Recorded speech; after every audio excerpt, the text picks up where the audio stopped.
James sắp con này.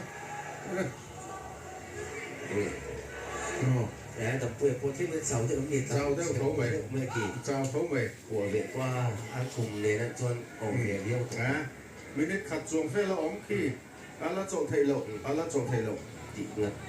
ngay từ ngày là mình là ngay James sắp bộ kia nó bị tổ lô khóc mày à đồng quê bộ kia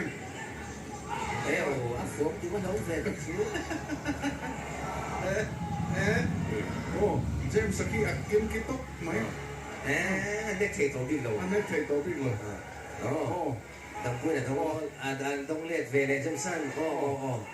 eo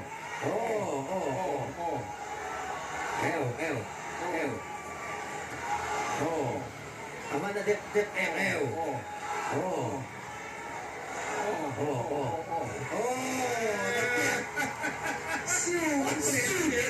siêu cái này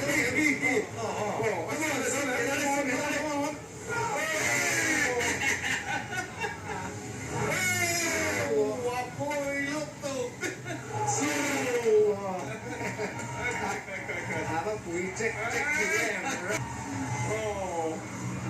James Satan khen James Satan của tụi em là chồng tụi với tổ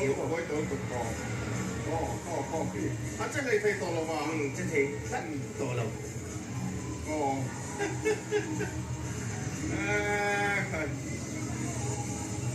siêu lên đó đi lên đó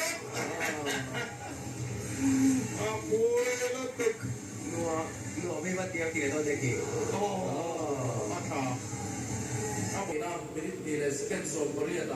technical knockout mga Changsong to red corner London Kuya fighting xuống lại chắc chứ xuống lại chắc có tầm nào khán giả thì sẽ số hết rồi tỷ lệ bây giờ tỷ lệ tỷ là anh tỷ là số cái nào đi số xem em mất tỷ tỷ về khi tỷ nó còn cũng luôn lại cái số đó xương nó không anh này